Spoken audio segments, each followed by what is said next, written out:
Okay, so I am here, and if anyone who can just let me know on the sound if you can hear me or not, just drop a comment. That lets me know that you can hear me okay. I'm trying to make sure my sound is on for this. And then I'm going to go through the questions that, oh, perfect. Okay. I'm going to go through the questions that I was texted first. I'm going to answer those. And then I will go through any questions that you guys have. So the first question someone texted me. Hi, Jonathan.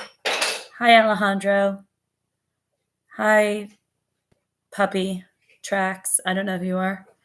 So, okay.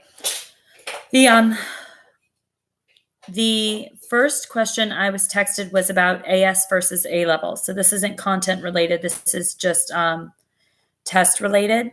And the way the ACE exam works is papers 1 and 2 are AS level.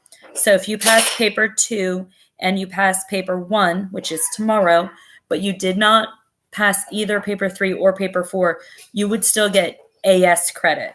So you would get a lowercase letter credit instead of an uppercase level credit. You would still get 1 point for your ACE diploma. So A level credit gets you 2 points. AS level credit gets you 1 point. So that is, hi, Sebastian. That is how that works. So tomorrow's multiple choice test is crucial that you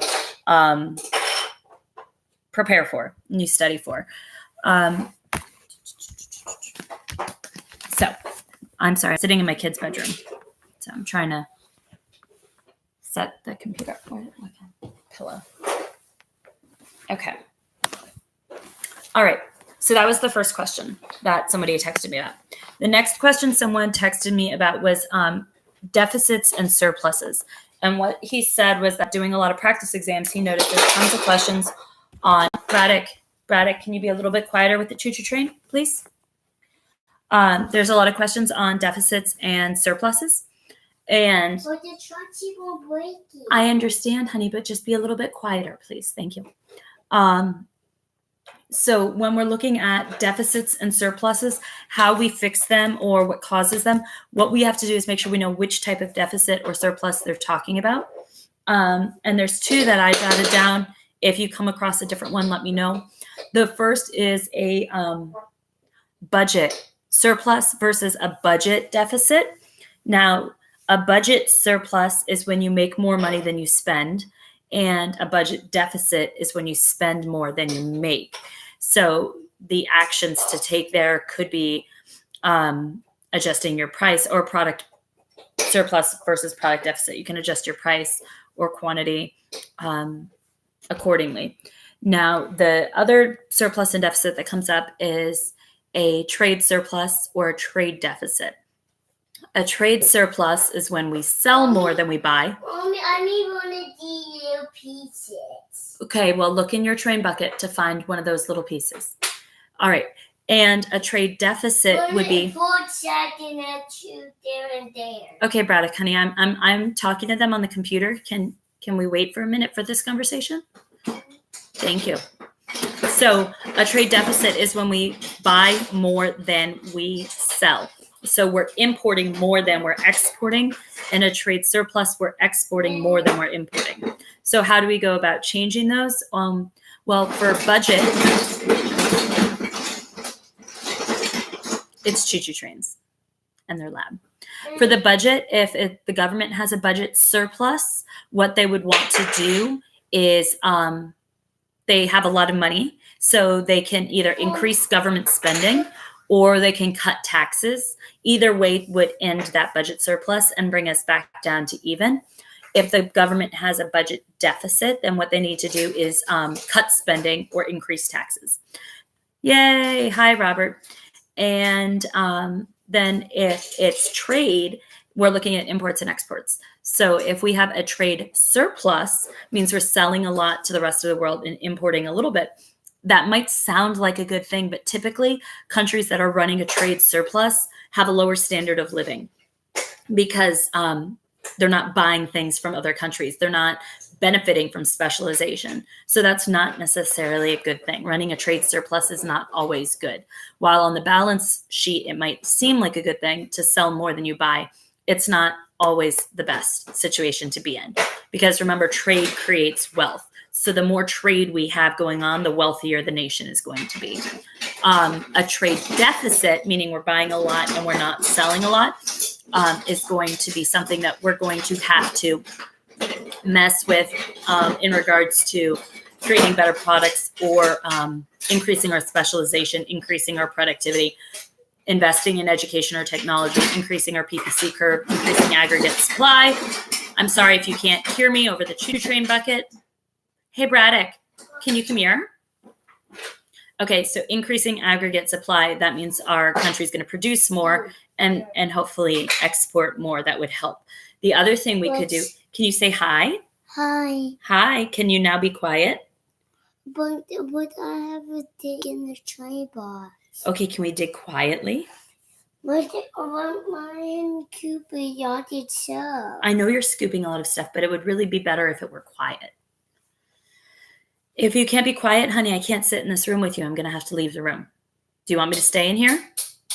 Okay, if you want me to stay, I need you a little bit quiet. Thank you. And the other type of surplus or deficit is going to be on your terms of trade. Now, remember, terms of trade is different than your balance of trade, right? Your terms of trade is the value of exports and the value of imports because it's the terms. It's not just items going in and out. So the terms of trade has to do with our exchange rates. All right. So those are the three different surpluses and deficits. So like I said, that was a question that was texted to me. I'm trying to see if anything else came in on Remind. And then if I don't have anything else on Remind, I will answer whatever questions you guys type here. Or I can just talk in general about the test. So, all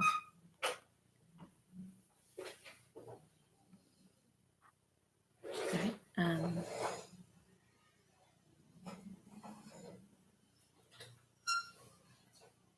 Why would that there two Okay. people getting a plane? Awesome. Okay. Okay. How long will the test be in full for both days? Tomorrow's exam begins at 8 a.m. and you have 60 minutes. So it's 1 hour. 1 hour. You're going to come to school at 7 a.m. and you're going to come to my new classroom, 4102. It used to be the SGA room. So come and meet me in there and I will answer any last minute questions, whatever. And then at 7:30, you'll go get checked in the media center.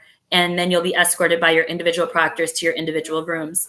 But they want all check-in to be in the media center. So if you do not come see me at 7, if you come at 7, come to the doors next to the cafeteria, and I'll let you in, and we'll come to 4102.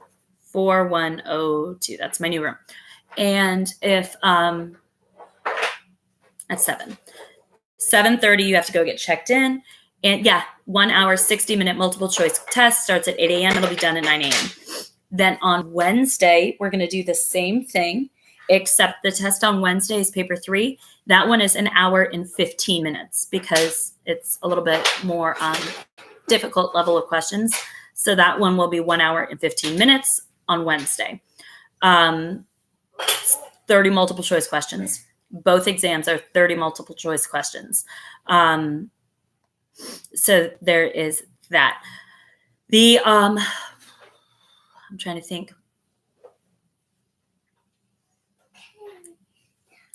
I totally just blanked out. Okay, so the in general, Robert, the test tomorrow, 30 multiple choice questions. It's chapters 1 through 5. You're going to have the first 4 questions will be chapter 1, guaranteed. The next 6 to 7 questions will be on chapter 2. The next 5 questions after that will be on chapter 3. The test follows the textbook. Why door not open? I don't know, honey. I do not know why the door's not open. You can open the door if you'd like. Because it's Troy airplane door can't open and train door can't open. Okay. The toy airplane doors don't open. I understand now. Can I finish what I was talking about? Yeah. Okay, thank you. Okay, so the test is going to have about 5 to 7 questions per chapter, chapters 1 through 5. And then the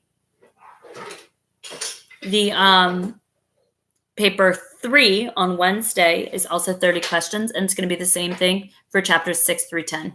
5 to 7 questions per chapter, 6 through 10. In terms of trade, I'll talk about it in a minute. Yes, it is just multiple choice. How many do we need to pass? I'm not going to tell you that. It changes every year, so there's no guarantee.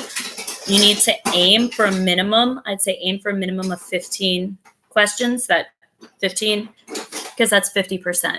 If you get 15, you should be just fine. If you're doing old exams, you're going to start to see a lot of repetition. And the reason for that is because the tests are pretty predictable. If you go with a test and you sit with your textbook, you can go question by question, and it literally follows in order of your textbook. And the one guy writes all of these papers. So one guy writes all the questions. So they're worded pretty much the same way every year. Okay, so terms of trade, that is the first content question I see coming up. So I'm going to talk about terms of trade. Terms of trade is in your textbook. It should be chapter 4, if I recall correctly. All right. So that way, if you have the textbook open, you can look up that page. What happened, baby? I need don't burn. Okay. I don't know how that works. First have a 1 Okay. and 2 the D's on each side. On each side. Wow. But them eat colors. Okay. But them keep it trying to go eat. So them not break the track. Okay. So there's a little bit about terms of trade on page 110 of the book. And I'm trying to see if it's anywhere else on here. And what terms of trade is measuring is, here it is. It's on page 100. I'm sorry, page 100. So terms of trade is measuring the import versus export prices. And what this will come back down to is the exchange rates and the changes in prices between the markets. So it's not just that we're selling, 1 million items to a foreign country. It's at what rate? And then how much are we paying for their things? Like, are we actually benefiting? Are the terms there that are in our favor? Because selling 1 million items for $1, but buying 1 million items for $5 means that we're actually going to be running a deficit.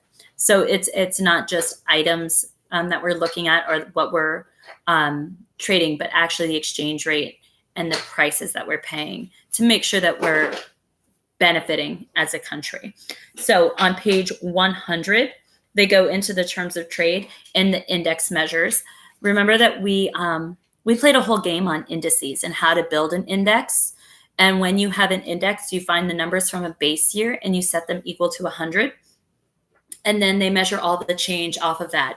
So if your base year says 2010 is your base year, 2010 is 100. And they say in 2019, the index is 117. Between 2010 and this year, we grew 17% or we increased 17%. So that's how you measure your indices. And that's how the terms of trade are expressed. They're expressed as an index number. So you can see how we're doing. All right. I'm going to go over here to remind and see if I got any other questions coming in.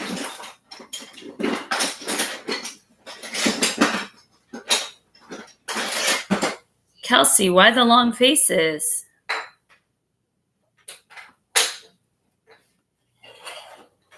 Okay, what do you bring to the exam tomorrow? Yourself and a pencil. It's multiple choice. It's on the Scantron, so you need a pencil, no pen. All right, you have to use pencils. And I'm sure Ms. Tamayo will provide you with pencils, but at this point, I don't know what condition any of the testing supplies are in. So I would bring your own pencil to the exam. Okay.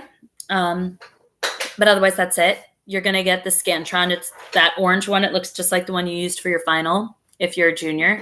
And it's a long piece of paper. It'll have your name and ID printed at the top, and you sign it. You answer the multiple choice questions. All right. Can we use mechanical pencils? I'd recommend not.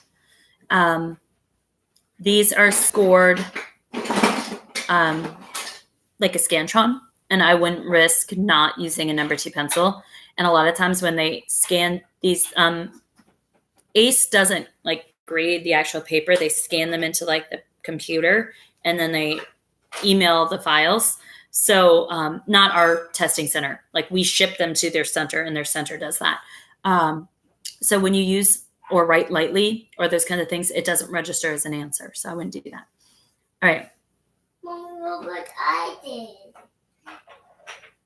Oh, okay. Patrick. Oh, fun. Patrick Questions. In the plane. Hold on. And the It's train great. come underneath and fetch a body on the train. What is it, Braddock? I mean, a body on the airplane. The airplane is doing what? No, people come. Oh, the people go up the steps and then climb into the door of the airplane. That's right. That's exactly how it works. There you go. And the fetcher train come here and fetch the body. Oh, and the fixer train is going to go fix the bottom of the airplane. Good. Check it out. Make sure it's ready to fly. Okay. All right. So since 2000, a country's export prices have increased on average by 50% and import prices by 25%. What is the current figure for the terms of trade? So the terms of trade is going to be exports divided by imports. So 50% over 25%. So it's 50 over 25. I can't do that math in my head. 2 over 1. So 100. So if it's increased by 50%, so that's 150 divided by 125. Let me get my calculator out.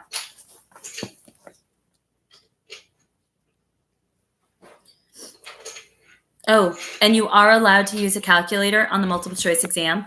Make sure Ms. Tamayo gives them to you, because not everyone knows that you are entitled to one for econ. So you are allowed to use a calculator. So export prices increased by 50%. So that's 150 divided by 125. 1.2. The answer is C, 120. Okay. Alejandro, supply side, fiscal side, monetary policies. Okay. COJO, it's a 1-hour exam. So if it starts at 8 a.m., it ends at 9 a.m. And Wednesday, it's an hour and 15 minutes. So 9:15. Okay. Fiscal supply side policy. Fiscal policy is what the government does. All right. So they tax and they spend.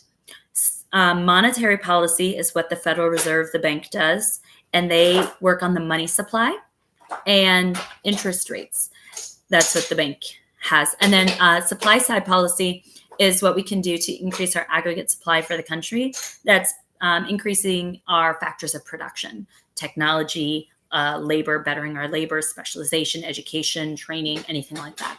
So the types of policies are called expansionary if we're trying to increase, or contractionary or reactionary if we want to decrease. So let's start with expansionary fiscal policy. If we want to expand aggregate demand, we would practice expansionary fiscal policy, meaning we want to shift aggregate demand to the right. We want to grow aggregate demand. Remember, aggregate demand is C plus I plus G plus X minus M. So anything to increase aggregate demand through the fiscal side, through the government side, would be increasing government spending, making government spending go up, or it is the biggest track. It's amazing. Or increasing consumer spending. And the government influences consumer spending by cutting their taxes. If they cut the taxes of the people, then the consumer spending goes up. So we can increase C or increase G, which is going to ultimately increase aggregate demand if we practice expansionary fiscal policy. If we want to practice contractionary fiscal policy, we want to decrease aggregate demand. Fiscally, the government can stop spending money. If the government stops spending money, think about all the services that will close and all the things that will shut down. That is going to cause a decrease in aggregate demand. The other thing they could do is increase taxes. If people have to pay more in taxes, they're going to decrease their spending. Both of that would cause aggregate demand to shift to the left or contract. Monetary policy, you didn't type it there. You only said fiscal and supply side, but I'm going to include monetary as well. Monetary policy, what the Federal Reserve does, also influences aggregate demand. So the Federal Reserve, the bank, is influencing C, I, G, or X minus M in some way. And what they do is they either buy or sell bonds, all right, to practice monetary policy. And we did the whole simulation on this in class. Remember, when I was buying up the bonds, I held all the bonds, but the people had all the money. When the people have money, they're going to spend more. So C would go up. That is going to be expansionary policy. But if I start selling off government bonds, when I sell them, you give me your money and you hold the bond. That means you have this bond that will be worth money in the future, but right now it's not. So you can't spend any money. So C would go down.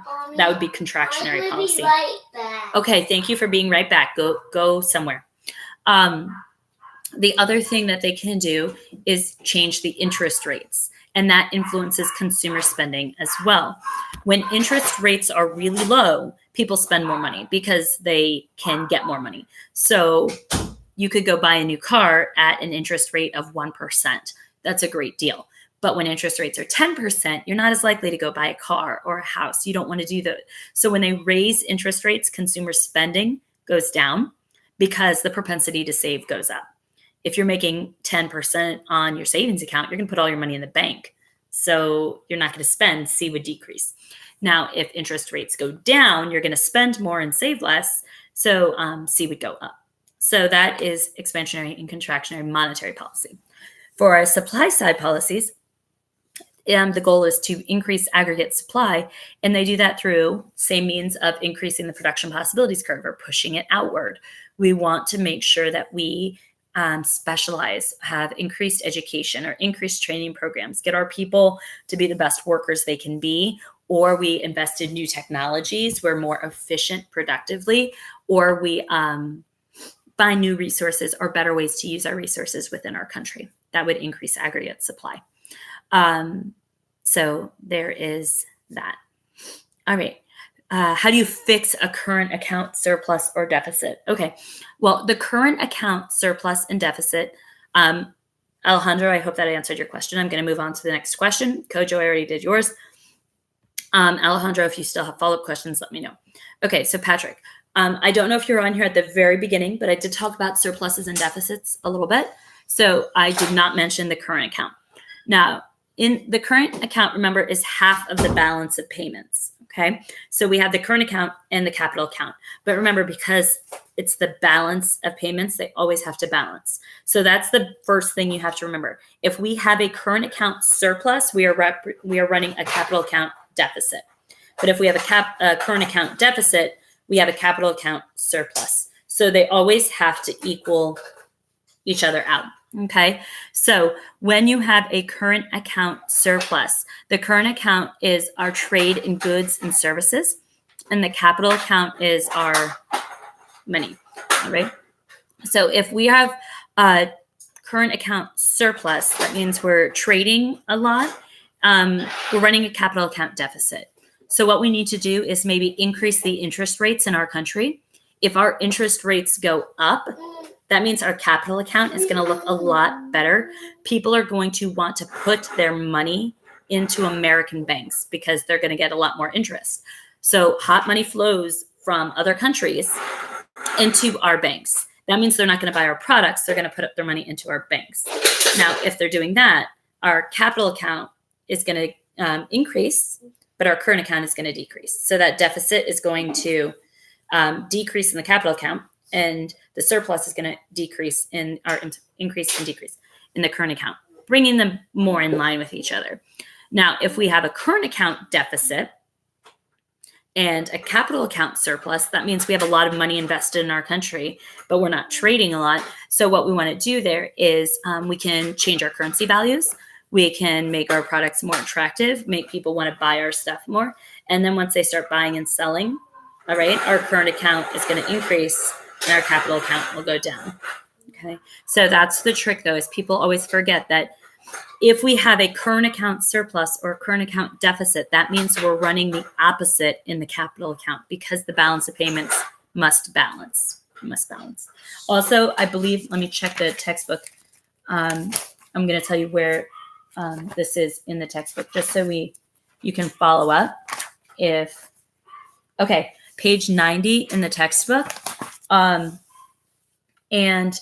on page 93 of the textbook, it says causes of a current account deficit and a financial account deficit and the consequences. So it goes through both of those as well on page 93 of the textbook.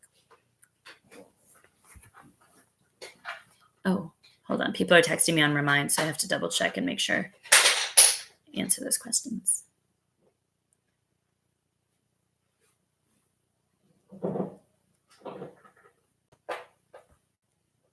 This is not wanting to load.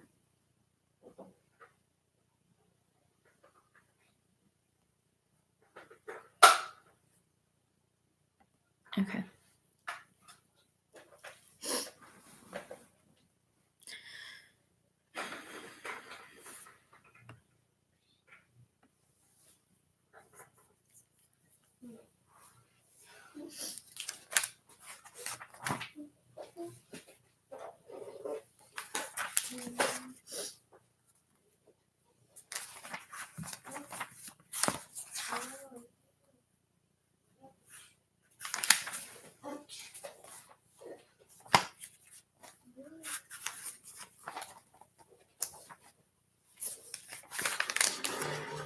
Oh.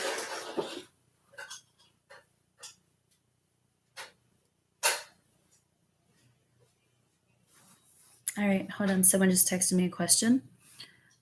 So, okay. I on the table. I can't read down here. No, you may not stand on the table, honey. No, it won't put my knees on. No, you may not put your knees up on the table, baby. Honey, you're going to break the top of the table, and then that's not good. Okay, I'm trying to read the question off of here. I'm not going and the water is way over there. I'm trying. The question's cut off, you guys. The picture of the one you just texted me. So I'm trying to load it on my computer screen. So give me a second to load this picture so I can see the graph and answer your question, the one that was texted. Okay, here we go. This might be a better shot. Let's see. Okay.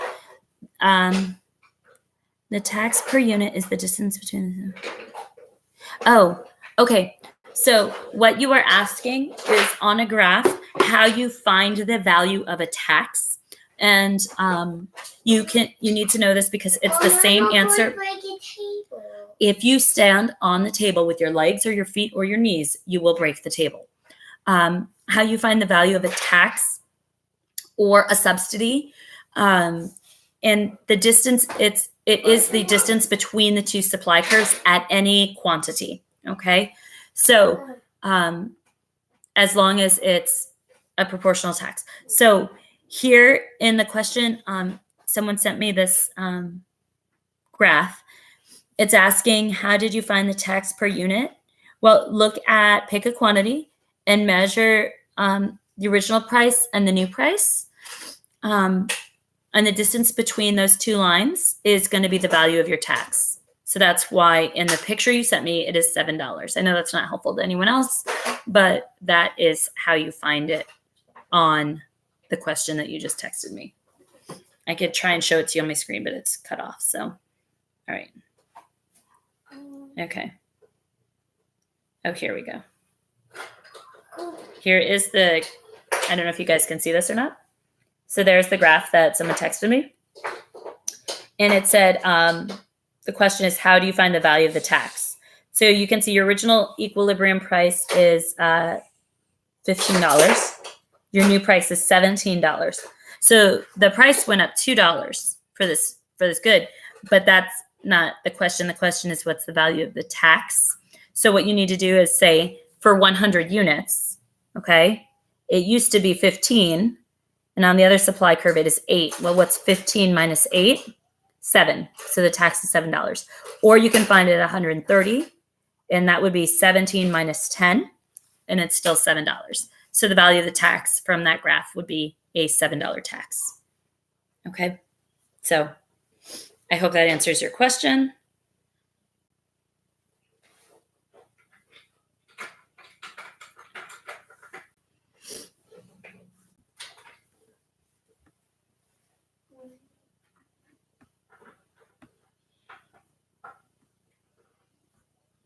Any other questions?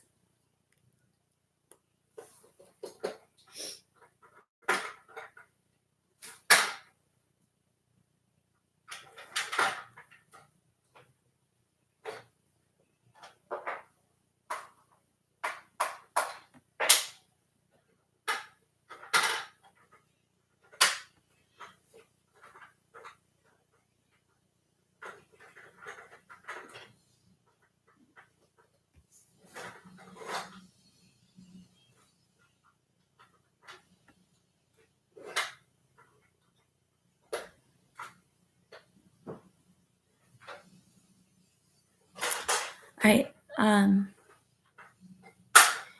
A firm establishes that the price elasticity of supply of its product has a value of 0.3. What is likely to be true about this firm? Okay, so if price elasticity of supply is 0.3, that's less than 1, okay? So that you know the PES, if it's less than 1, is relatively inelastic, okay? It's inelastic. So the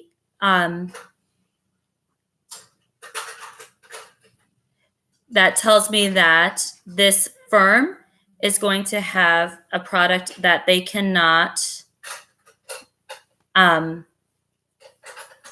easily produce, okay? The supply is relatively inelastic, so it can't be easily produced. So that's going to be C. C, Patrick. I didn't know your answer options when I answered, but if it's inelastic, it's not easily produced. That means they cannot change their supply. It is what it is. They can't make more. So given those options, A, B, C, or D that you gave me, if price elasticity of supply is 0.3, that means inelastic. It doesn't say anything about production capacity. It doesn't say anything about unused stock, but it's got to be C. It has perishable raw materials. That means that it can't put stuff into storage to make later. Okay, it has to make it and sell it now. It has no capacity for change. D would be elastic. If the price elasticity of supply were really high, the answer would be D. But because it's 0.3, that's going to be C as your option there.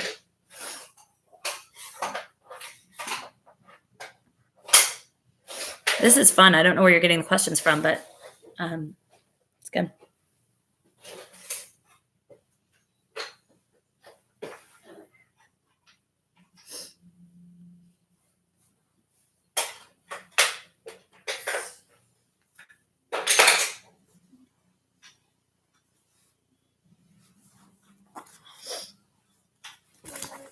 Okay.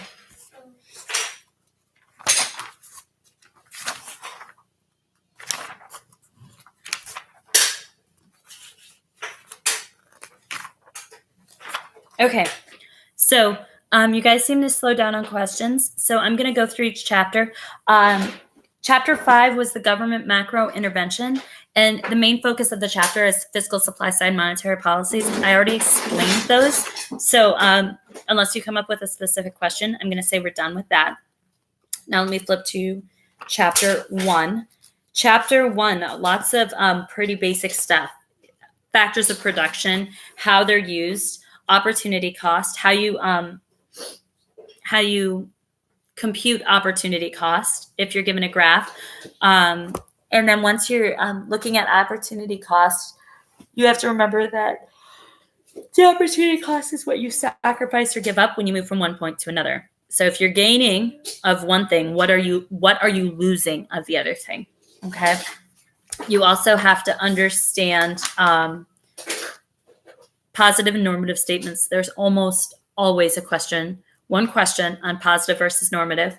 There is almost always a question on PPC curves or opportunity cost and how to do it. And then you can also get questions about economic systems, the free market versus the command economy, and government control versus the invisible hand and self-interest and competition. Who is answering the 3 key questions in economics? So there's that. Central planning, PPCs, I mentioned that. Money, you'll get a question, probably only 1 or 2 questions on money, but there's almost always one on money. And then the classification of goods, private versus public versus merit versus demerit, and then the overlap. How is a public good a merit good, private goods demerit goods, and vice versa? So that is going to be a question. What's a market planned economy? Alejandro, a market economy, a free market, when the government has no control. Command is when the government has all the control, and a mixed is when you have some government and some free market. When we did this in class, I showed you the ranking of all the countries and how economically free they were. And the most free countries in the world were like New Zealand and Australia and Hong Kong and Singapore. And then the most unfree was North Korea, Cuba, Venezuela, those countries. Okay, so that's chapter 1. Chapter 2, supply, demand, shifters, right? Tribe and rotten, how they look on a graph. Now, you don't have to graph anything, but you have to be able to look at a graph and know what it's asking you. If it's asking you about supply or demand. Price elasticity, you're going to get at least 2 or 3 questions on elasticity. And it could be demand or supply or cross price or income. And then, yes, honey? I take the pizza and accurate over to here. You can do whatever you'd like, honey. It's your choo-choo train track. Okay. Consumer and producer surplus. Remember, consumer is above the price and producers are below. Producers hit the supply curve and consumers hit the demand curve. Okay. Next, I'm going on to chapter 3. There's going to be questions about price ceilings and floors and the surpluses and shortages that they create. So you need to be able to look at a graph and know if it's a ceiling or a floor. And you need to be able to know what's the surplus and what's the shortage. Okay. Remember, in economics, your house is upside down. So your ceilings are at the bottom of the graph and your floors are at the top. All right. And taxes, how to calculate the value of the tax. I just showed you on that graph a second ago. It's the distance between your 2 curves. So that is going to be important. Now, nationalization versus privatization. That doesn't really come up as much on multiple choice. That's a lot more of a written one, which you've already taken. But just know that privatization is when we're selling off the industries to private companies to run. It's more efficient. Nationalization is when we're buying up industries or the government's controlling more. Less efficient, more equitable. So if the goal is equity or equality or benefits for all the people, you want government control. But if it's efficiency and profitability, then we're going to want private control. I don't know what that piece goes to, honey. Okay, that's chapter 3.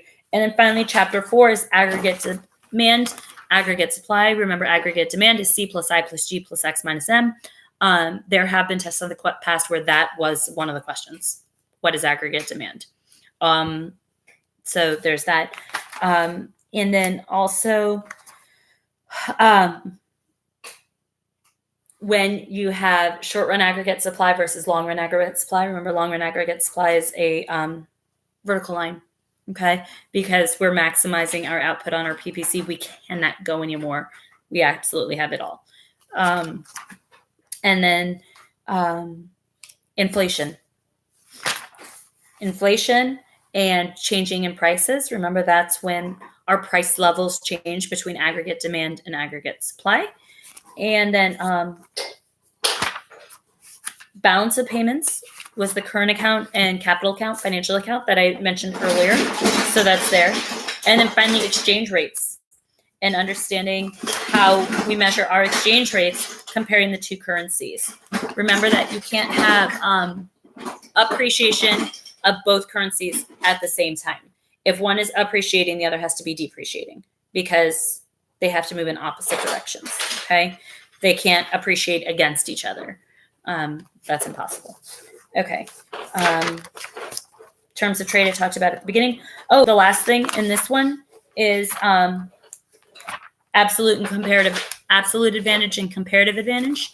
Absolute is doing everything better. Comparative advantage is producing at the lower opportunity cost. And the absolute and comparative advantage, to find your comparative advantage, there were the two methods, IOU and OOO. If it's an input method for comparative advantage, for input, the opposite number goes under the fraction. If it's an output method, OOO, opposite other goes over. To find your opportunity cost. Finally, chapter 5 was fiscal, monetary, and supply side policy. So that is the paper tomorrow. That is all the topics. So I know it sounds like a lot, but if you've been studying for 15 minutes every day for the last 2 weeks, it should be nothing.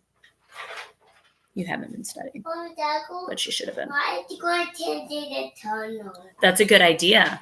All right. If you guys don't have any more questions, I'm going to wrap this up. It's almost 8:15. My kid has to go to bed.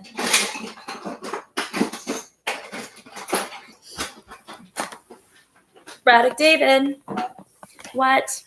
You ready for bed?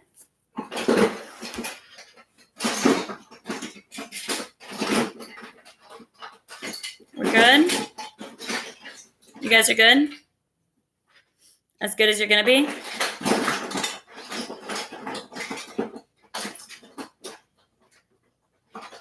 All right. No questions are popping up here, so I'm going to say goodnight. Study, and meet me at the courtyard doors next to the cafeteria tomorrow morning at 7 a.m. All right. Good night, guys.